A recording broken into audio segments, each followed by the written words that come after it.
Assalamualaikum warahmatullahi wabarakatuh. Alhamdulillahirabbil alamin wassalatu wassalamu ala asyrofil anbiya wal mursalin wa ala alihi wa sahbihi ajmain, amma ba'du. Jamaah salat maghrib Masjid Al-Ikhlas yang berbahagia, yang insyaallah kita semua dirahmati dan diberkahi Allah Subhanahu wa taala. Kita lanjutkan hadis Arba'in An-Nawawiyah. Malam ini hadis yang ke-34. Betul. Al-hadisu ar-rabi' wa salasun. An Abi Sa'id al-Khudri radhiyallahu anhu qala sami'tu Rasulullah sallallahu alaihi wasallam yaqul man ra'a minkum munkaran falyughayyirhu biyadihi fa illam yastati' fa bilisanihi fa illam yastati' fa fi qalbihi wa zalika adaful iman. Rawahu Muslim. Hadis ini diriwayatkan dari Abi Sa'id Al-Khudri. Ya, Abi Sa'id Al-Khudri, sahabat Nabi. Ya. Radhiyallahu anhu, semoga Allah Subhanahu wa taala meridainya.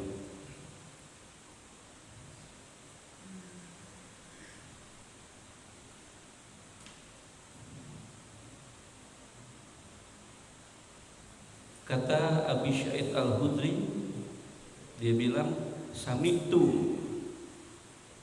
Ya, kata Abi Sa'id Al-Khudri, dia bilang sami'tu, saya pernah mendengar. Jadi kalau yang namanya mendengar gimana itu? Jauh apa langsung? Dekat apa jauh? Dekat kayak begini.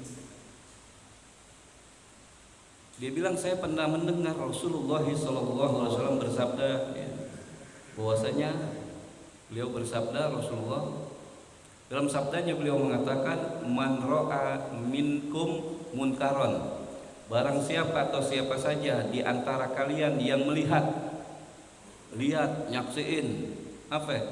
Munkaron, kemungkaran. Jadi lihat, nyaksiin kemungkaran. Jadi barang siapa di antara kita ini dia lihat, dia nyaksiin munkaron, kemungkaran. Jadi betul-betul dia lihat kemungkaran, dia lihat, bukan dengar lagi, bukan kata si fulan. Dia lihat, nyaksiin kemungkaran di depan mata dia, di depan mata dia. Ngejogrok gede, dilihat kemungkaran. Kita kalau yang hati kita baik nih, kalau ngelihat kemungkaran, nih hati nggak enak ngelihatnya. Hati nggak enak, mata juga kagak enak, nggak sedap dilihatnya. Kalau terjadi kemungkaran, ini kemungkaran apa? Kemungkaran apa? Kalau bahasa ini kan bahasa hadis atau bahasa Quran. Kalau di dalam Quran kan surat Al-Ankabut tuh ayat 45, inna sholata tanha anil fasya wal munkar. Ada dua kata tuh. Sholat tujuannya untuk mencegah fasya wal munkar. Ada kalimat fasya wal munkar. Kalau fasya itu cenderung zolimin diri, nyakitin diri. Kalau munkar itu cenderung keluar, nyakitin orang lain. Itu munkar tuh. Pokoknya nyakitin orang lain dengan cara lisan, dengan cara fisik. Pokoknya kemungkaran itu. Ini kata Nabi, kalau kita lihat kemungkaran berarti ngelihat apa ya?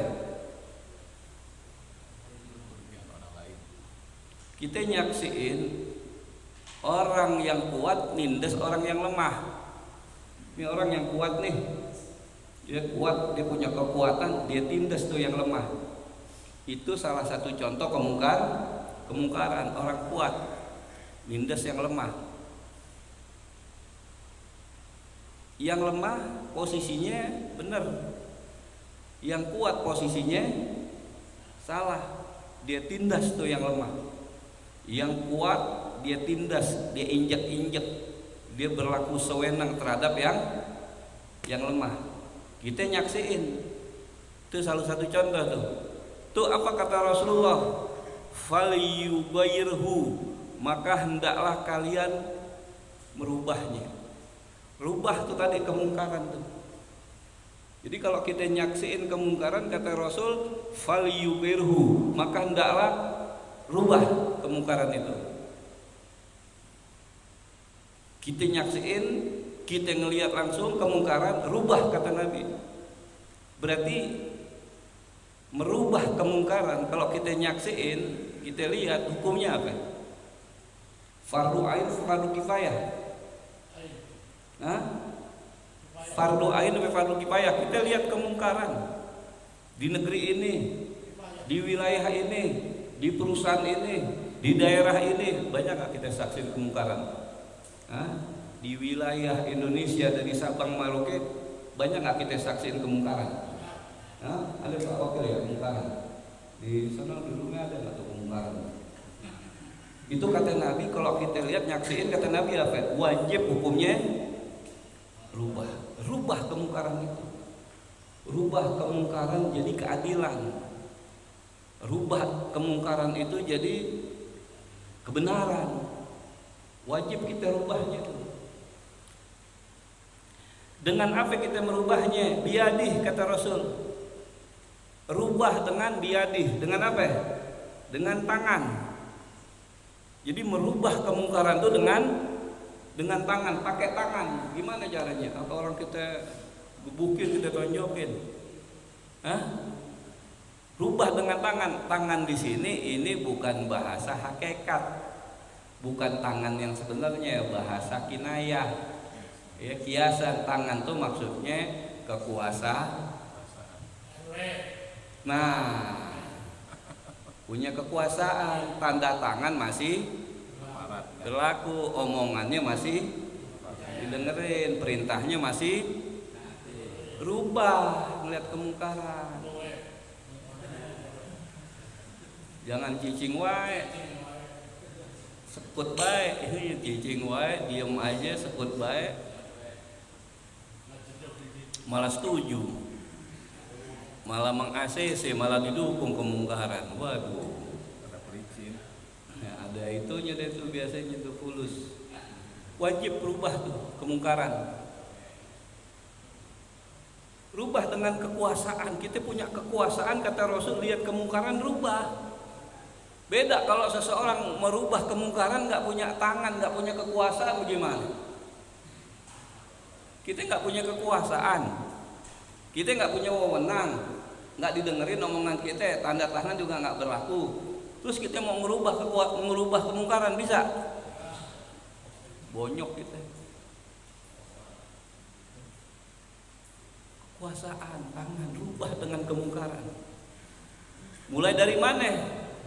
Tadi tingkat bawah paling rendah jangan sampai di lingkungan RT ada orang yang berbuat sewenang-wenang, berbuat kemungkaran, rubah. Salah satu itu tadi, yang kuat tindas yang lemah, yang kaya zalimin yang susah, yang miskin. Tetangga nyakitin tetangga zalimin tetangga, itu kemungkaran tuh, nggak boleh. Ya, membahayakan orang lain. Jadi salah satu contohnya itu tuh, ya, itu namanya kemungkaran kayak begitu tuh. Ya. Rubah dengan tangan, dari mulai tingkat RT, RW sampai presiden. Sekupnya kalau satu negara ya presiden. Dia punya wewenang, dia punya tangan, dia punya kekuasaan, dia punya pasukan, betul nggak? Jangan coba-coba di negeri ini melakukan perbuatan kemungkaran.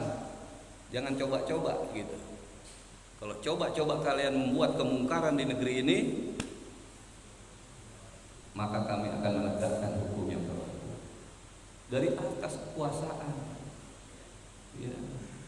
Kalau di perusahaan, siapa pimpinan tertinggi di perusahaan? Direktur. Jangan sampai itu nanti pihak manajemen ya, membuat kemungkaran, dia ngezolimin karyawannya tuh. Karyawannya dizolimin.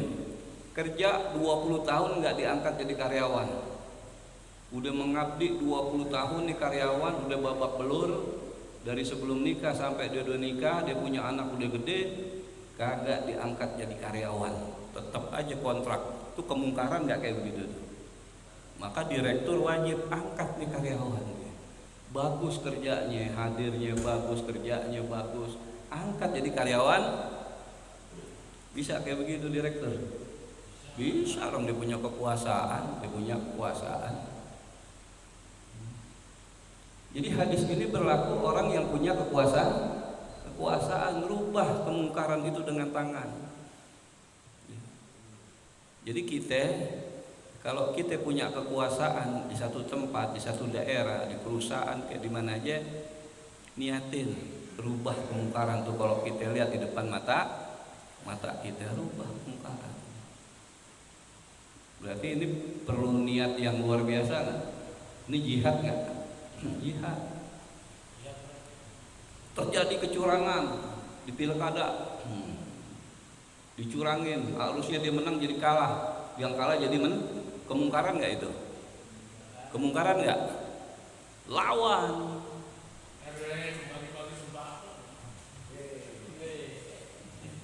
Lawan nggak Pak Wakil kayak begitu? Kita diamin apa kita lawan ya? Hah? Ada kecurangan, pemilihan RT, ternyata RT ini kalah, tapi dia menang karena banyak duitnya.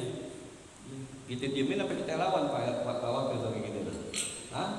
Kita lawan panitianya.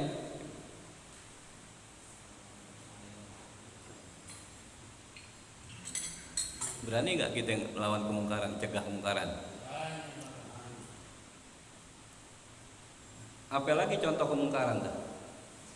Kita lihat, nyaksiin. Apalagi contohnya Pak Surono? Kalau kemaksiatan fasya, zalimin diri, mabok, ya. Tapi kalau memang di situ ada aroma zalimin orang lain, nyakitin orang lain, itu kemungkaran. Perzinahan masuk fasya apa munkar ini? Ya, fasya apa munkar? Itu kemungkaran termasuk. Kemungkaran, dan itu harus dicegah. Ya, dan alhamdulillah kita di Indonesia ini, khususnya di Jakarta, udah nggak ada lagi tempat prostitusi itu. Masih ada nggak? Udah nggak ada. Dulu ada tuh sekampung berapa hektar tuh di Keramat Tunggak, ya, di Priuk tuh. Terus di sana lagi di Tanah Abang, Bongkaran, ini paling dekat nih, Boker sini nih. Itu harus dirubah, dan ternyata ya hadis ini dipakai sama yang punya kekuasaan. Akhirnya tuh Keramat Tunggak dirubah tuh akhirnya jadi apa? Jadi Islamic Center. Keramat Tunggak juga tuh jadi masjid. Di Boker juga jadi masjid sama apa itu? Olahraga ya. Ganggang olahraga tuh, rubah dengan tangan. Enak kalau kita punya kekuasaan mah pakai yang benar. Jadi kalau kita punya kekuasaan tuh pakai di jalan yang benar, enak merubahnya. Ya, lu coba lu melakukan kemungkaran, berhadapan sama gue lo, gitu. Coba kita nggak punya kekuasaan, pengen merubah, habis kita bonyok, dia nggak khawatir. Wah, kita mau merubah sendiri, habis kita ditanya lu siapa? Ya tahu sendiri maksiat yang backingnya. Kembali kita di penjara. Loh kita malah penjara malah. Ya, yang namanya maksiat itu banyak nggak backingnya? Backingnya bukan orang-orang sembarangan. Dia fisiknya kuat, duitnya banyak, betul nggak? Backingin. Kita nggak punya kekuasaan, nggak benjol, nggak wajib kita tuh kayak begitu.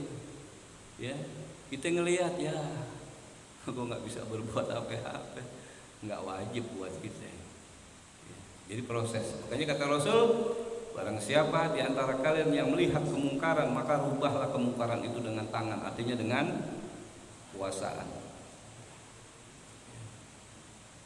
Kemudian apa lagi? Fa'ilam yastati, kalau nggak mampu juga merubah dengan tangan, nggak bisa kita merubah dengan tangan, ini kemungkaran berat. Ini kemungkaran udah terstruktur, terorganisir, masif. Waduh, nggak bisa. Maka kata Rasul, maka rubahlah fa bi lisanihi, rubah dengan lisan. Maksudnya apa lisan? Nasehatin, ngomongin. Ya. Kalau tangan berarti ulama atau umaroh? Umaroh. Kalau lisan ulama. Ini kedua ini ulama sama umaroh ini berperan nih dalam sebuah negara negeri mana aja. Ini ulama ini berperan. Ya, dia berperan mewarnai kehidupan berbangsa dan negara. Dia mewarnai karakter sifat watak anak negeri itu sendiri. Dua ini ulama umaroh ini nggak bisa dipisah, jangan dipisah nih ulama sama umaroh. Kalau ulama umaroh udah berseberangan Ustaz Yahya nih, ulama mau ke sono, umaroh mau ke sono, gimana itu rakyat umat? Hancur umat. Jangan, ini harus sejalan seiring. Ya, kata Rasul, sinfani min ummati iza solaha solahanas wa iza fasada fasadanas al ulama wal umaroh. Ada dua umatku, kalau keduanya ini baik umatku. Tapi kalau keduanya ini rusak umatku. Siapa ya? Ulama dan umaroh. Harus jalan. Ulama nasehatin umaroh, kan pakai lisan dia mah. Jadi ulama nggak bisa merubah kemungkaran, nggak punya kekuasaan, dia pakai kan gitu, nasehatin aja ulama kan kebanyakan ulama gitu nasehatin, ngebimbing, ngarahin. Jangan ya, kalian kalau jadi pejabat kan kalian waktu sebelum jadi pejabat kalian disumpah, betul nggak? Sumpah pakai Quran di atas kepala, kalian bersumpah di situ dan kalian menyatakan Bismillahirrahmanirrahim, wallahi demi Allah tuh saya berjanji, kan gitu. Saya berjanji lebih mengutamakan kepentingan bangsa dan negara di atas kepentingan pribadi, kelompok dan golongan, demi Allah. Kan gitu. Yang kedua, demi Allah saya bersumpah pangkat dan jabatan saya gunakan untuk kepentingan rakyat, kepentingan orang banyak di atas kepentingan pribadi, keluarga, kelompok dan golongan. Itu sumpah kayak Quran. Dan saya berjanji tidak akan ngerampok duit negara, tidak akan korupsi duit negara. Kan bersumpah itu, betul nggak? Sumpah mah sumpah. Lisannya yang bersumpah, hatinya nggak bersumpah. Jadi harus jalan. Nggak bisa dengan tangan, dengan lisan nasehatin, peringatin, kasih tahu. Jangan melakukan kemaksiatan. Kenapa? Kalau kemaksiatan udah melebihi kebaikan, yang ada turun apa? Bala azab dari Allah. Dan bala azab dari Allah itu bukan hanya menimpa orang-orang yang bermaksiat, kita pun kecipratan kena gitu. Istilah pepatah bilang enggak makan nangka kena getahnya. Iya. Kan kadang orang susah dinasehatin, dia lagi mabok, dia main judi. Dia bilang urusan lu apa? Ya, gua mabok duit gue. Gue yang mabok, gue yang rugi, gue apa urusannya sama lu? Ngapain lu nasehatin gue? Kan begitu. Iya, duit lu, mabok lu yang rusak lu. Cuman kalau bencana turun bukan lu yang kena, gue juga ikut kena kita.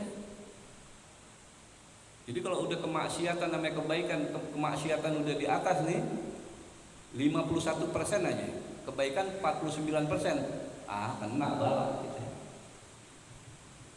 Rubah dengan lisan, ini tugasnya para ulama, nasehatin ya umatnya, warganya nasehatin. Ayo masjid gitu, sholat masjid jamaah, baca Quran, renungin Quran, zikir, taklim, hadir baik sama orang. Nabi Musa alaihi salatu wassalam pernah berdialog dengan Allah. Nabi Musa nanya, ya Allah, amalan apa yang paling engkau cintain ya Allah? Amalan yang paling engkau cintain. Kan cinta, di atas cinta paling cinta, isim tafdil. Yang paling engkau cintai ya Allah, amalan apa ya Allah? Kata Nabi Musa, apakah sholatku ya Allah yang kau cintai? Kata Allah, bukan. Engkau sholat buat lo sendiri, sehingga dengan sholat engkau mampu mencegah fasya'ul munkar. Lalu apa ya Allah? Puasaku kali yang kau paling cintai? Bukan. Puasa buat inti sendiri, sehingga dengan berpuasa inti bisa mengekang, menahan hawa hawa nafsu syahwat. Bukan itu. Lalu apa ya Allah amalan yang paling kau cintai? Mungkin zikirku yang banyak. Bukan. Kata Allah, zikirmu buat engkau sendiri. Sehingga dengan engkau berzikir sebanyak-banyaknya membuat hatimu tenang. Lalu apa? Umroh, haji. Bukan, kata Allah. Lalu apa ya Allah amalan yang paling kau cintain? Apa kata Allah? Engkau menolong orang yang butuh pertolongan.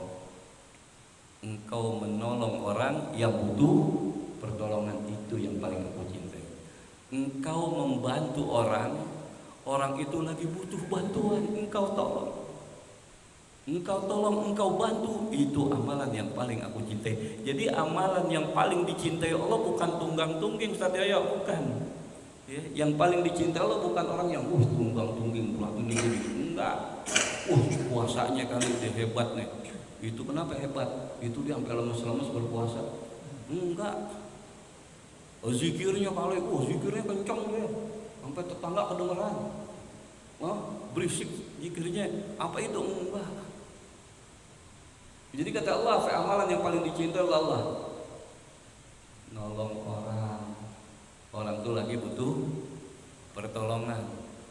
Kita kalau nolong orang atau kita ngasih sesuatu kepada orang, dia lagi kagak butuh gitu Pak RW, lagi nggak butuh kita kasih Pak RW, gimana rasanya tuh?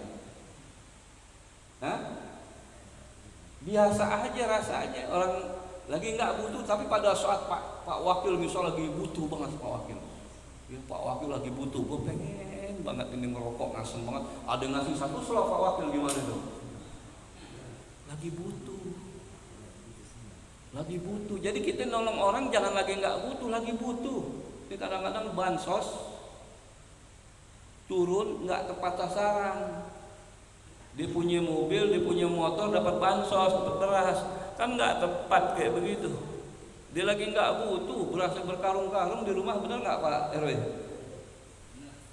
Jangan salin Pak RW, Pak RT juga kan datanya dari atas, harusnya protes ke atas. Siapa di atas? Ini data nih harus diulang nih, seluruh RT RW ngajuin, ini harus pas sasaran kepada mustahik, betul nggak? Lah sekarang zakat aja, zakat masa kita kasih orang yang punya mobil, punya motor, yang rumahnya tingkat, gimana coba bayangin? Orang yang rumahnya ngontrak, kadang-kadang bayarnya telat, ini kagak dapat, ini nggak pas kayak begini. Jadi amalan yang paling dicintai oleh Allah apa? Tolong orang, bantu orang lagi susah, itu kata Allah. Kita kalau nolong orang, bantu orang dalam keadaan dia lagi susah, itu kontan. Allah turunkan apa? Ketenangan dalam hati kita. Kita nolong orang, tenang hati kita. Tapi jangan sekali-sekali kita nyakitin orang, zalimin orang, langsung kontan hati kita. Apa yang kita rasain sampai bergelisah hati kita, nggak tenang hati kita. Kenapa? Kalau kita nyakitin orang. Kenapa yang bikin rasa gelisah? Allah. Tapi kalau kita tolong orang, bantu orang, langsung Allah berikan hati kita ketenangan. Siapa yang berikan ketenangan? Allah. Tenang hati kita. Perasaan pengen nolong orang terus, pengen bantu orang terus. Tuh kayak begitu tuh. Ya, itulah kebaikan, itulah rahmat dari Allah.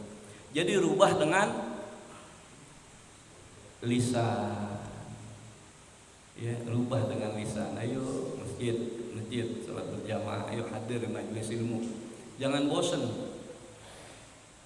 Memang manusiawi wajar. Kita lihat, kita udah ngajak bukan sekali dua kali, bukan sebulan dua bulan, bertahun-tahun kita ngajak. Itu orang kok nggak pernah ke masjid. Ya harus sabar, ujian.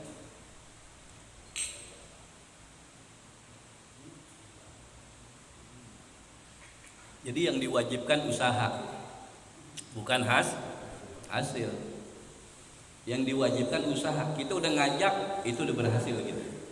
Mau atau nggak mau, bukan urusan kita lagi. Tapi kata Nabi, kalau kita ngajak orang kebaikan tuh orang mau, dia ngikutin kebaikan, kata Nabi apa? Itu seruan kita, ajakan kita lebih baik daripada ontak merah. Ontak merah tuh paling mahal, susah dicari. Itu lebih baik kalau kita ngajak orang, ngajak aja nih ke masjid. Satu orang kita ajak dia mau, wih, itu lebih baik daripada ontak merah. Ontak merah itu kendaraan yang paling mahal. Ya, ajak kita, nggak usah bosan-bosan. Enggak kita ajak ke masjid, ke musola. Mungkin salah satu ada kelompok di Indonesia. Kelompok di Indonesia rajin dia ngajak orang, ngajak tetangganya untuk ada satu kelompok tuh saudara kita siapa? Jamaah tablik. Itu kelebihan mereka yang tidak dimiliki oleh kelompok lain. Diajak. Kita begitu nggak? Ajak coba tetangga kita, saudara kita, ayolah ke masjid, ayolah ke musola. Ajak. Kalau nggak diajak dia nggak dapat hidayah. Ajak, dia suruh duduk di majelis ilmu. Terus apa lagi? Nggak bisa juga. Tangan nggak bisa, pakai hati juga nggak bisa.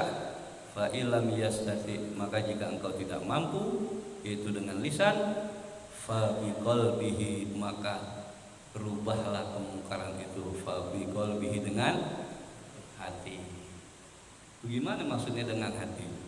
Maksudnya kita nggak setuju dengan kemungkaran. Hati kita yang bilang itu nggak baik, itu nggak bagus, itu kezaliman. Kita nggak resep pokoknya. Jadi hati kita kalau lihat sesuatu yang munkar, hati kita ini langsung nolak, nggak menerima.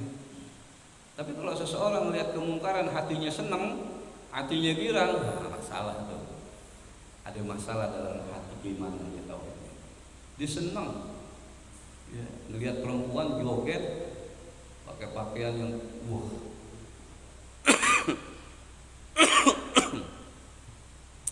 Dia senang, hatinya ada masalah itu. Jadi dengan hati. Apa kata Rasulullah? Wazalika ada aful iman. Yang demikian itu selemah-lemahnya iman. Jadi selemah-lemahnya iman dalam hati nggak bisa merubah kemungkaran. Dia nggak mampu, dia nggak punya kekuasaan, nggak punya pangkat jabatan, dia juga nggak punya ilmu untuk menyampaikan ini dan begitu, nggak mampu juga. Dia nggak bisa merubah kemungkaran, tapi matanya nggak setuju, matanya mengingkari, hatinya mengingkari kemungkaran. Maka kata Rasul, ada aful iman, itulah selemah-lemahnya iman. Dan hadis ini dipraktekkan oleh Rasulullah di Mekah. Bisa Rasul cegah kemungkaran, bisa menghukum orang yang bersalah waktu di Mekah. Enggak bisa. Kenapa ya? Rasul belum punya. Amr bin Yasir, orang tuanya Yasir, bapaknya dibantai, dibunuh. Majikannya Umayyah bin Khalaf, Sumayyah ibunya dibantai, dibunuh di depan Rasulullah karena dia mempertahankan keyakinan dia, mengikuti Rasul. Dibunuh, dibantai, Rasul nggak bisa berbuat apa-apa. Rasul bilang cuman isbir Yasir, isbir, insyaallah orang tua ente jaminannya surga. Tuh syahid dalam dakwah yang pertama, orang tuanya Amr bin Yasir dibantai. Kenapa Rasul tidak menghukum mereka? Belum punya kekuasaan, nggak bisa apa-apa, nggak punya kekuasaan. Tapi setelah di Madinah baru Rasul punya. Lu jangan coba-coba nginjak wilayah hukum di Madinah. Siapapun yang ada di Madinah semuanya berlaku hukum di situ. Yahudi melakukan pelanggaran, hukum. Orang Islam melakukan pelanggaran, hukum. Karena punya kekuasaan, baru punya kekuasaan. Waktu di Mekah 13 tahun dakwah aja, ngajak orang. Ya. Nah ini hadis yang ke-34. Intinya apa ya? Kalau kita ngelihat kemungkaran, kezaliman, kesewenang-wenangan, ketidakadilan, ketimpangan, ya, di mana-mana terjadi, wajib hukumnya kita merubah. Kalau kita mampu dengan tangan, nggak mampu dengan lisan, dan nggak mampu juga hati kita menolak semua seluruh perbuatan kemungkaran, kemaksiatan yang terjadi di mata kita. Kita lihat, kita nyaksiin. Sekarang kok kita lihat kemungkaran di YouTube, kok kita bukan kita rubah lagi, kita nikmatin. Betul nggak? Di YouTube, wah mantap nih jogetnya, kita nggak lupa, motor itu asik banget melihatnya, iya nggak Mas Rono? Kita nikmatin kemungkaran di YouTube tuh, luar biasa. Bukan kita rubah, malah kita nikmatin, waduh. Nah, itu. Nah, inilah hadis yang ke-30.